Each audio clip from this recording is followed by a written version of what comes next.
বাংলায় এসআইআর কবে তা এখনো পর্যন্ত নির্বাচন কমিশন বিজ্ঞপ্তি দিয়ে জানায়নি।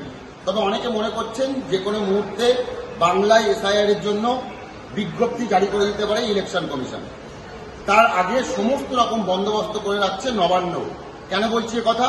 রাজ্যের মুখ্য সচিব সমস্ত জেলার ডিএমদের সঙ্গে বৈঠক করেছিলেন। সেই বৈঠকে তিনি পরিষ্কার করে বলেছেন যে সমস্ত জেলায় ইআরও এবং অ্যাডিশনাল ইআরও এই পোস্টে এখনো পর্যন্ত ফাঁকা রয়েছে, সেই পোস্ট কিন্তু ফিল আপ করতে হবে যত তাড়াতাড়ি সম্ভব।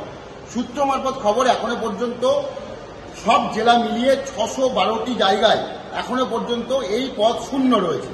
আজকে রাজ্যের মুখ্য সচিব মনোজ পান তিনি পরিষ্কার নির্দেশ দিয়েছেন যে এই শূন্যস্থান পূরণ করতে হবে। যেটা বিষয় আমরা জানি, ওবিসি জটে বিভিন্ন কারণে বিভিন্ন ডিপার্টমেন্টে কিংবা ব্লক লেভেলে নিয়োগ কিন্তু অনেকটাই থমকে গিয়েছে এবং সেই নিয়োগ থমকে যাওয়ার ফলে এই অ্যাডিশনাল ইআরও পেতে অনেকটা সমস্যা হচ্ছে নবান্ন। তার কারণ হচ্ছে যে এই অ্যাডিশনাল ইআরও কারা হন? যারা হচ্ছে ব্লক স্তরের অফিসার, বিভিন্ন ডিপার্টমেন্টের অফিসার যারা বিভিন্ন জেলার ব্লকে কাজ করেন, তারাই হন হচ্ছে অ্যাডিশনাল ইআরও। যেহেতু বহুদিন ধরে নিয়োগ নেই, সেক্ষেত্রে এই অ্যাডিশনাল ইআরও পদে কিন্তু শূন্যস্থান পূরণ করতে সমস্যা হচ্ছে রাজ্য সরকারকে। সে জায়গা থেকে আজকে রাজ্যের মুখ্য সচিব বলেছেন যে দরকার হয় এক্সটেনশন যারা অফিসার তাদেরকে কিন্তু এই অ্যাডিশনাল ইআরও পদে কিন্তু রাখা হোক।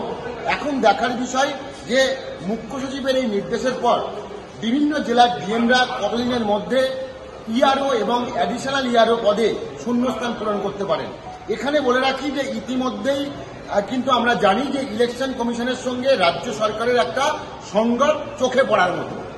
আপনারা সবাই জানেন যে এর আগে 4 জন অফিসার এবং একজন ডেটা এন্ট্রি অপারেটরকে নির্বাচন কমিশনের তরফ থেকে নির্দেশ দিয়ে পাঠানো হয়েছিল নবান্নকে যে এই 5 জনকে সাসপেন্ড করা হোক এবং তাদের বিরুদ্ধে এফআইআর করে ব্যবস্থা নেওয়া হোক।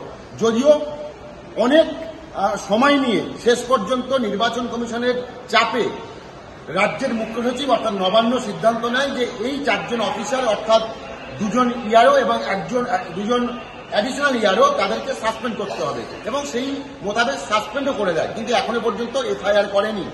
যদিও এই সাসপেন্ডের যে রিপোর্ট, সেই রিপোর্ট ইতিমধ্যে ইসিআইকে পাঠিয়েছে নবান্ন। সেই রিপোর্ট পাওয়ার পর এখনো পর্যন্ত ইসিআই থেকে কোনো ফিডব্যাক আসেনি।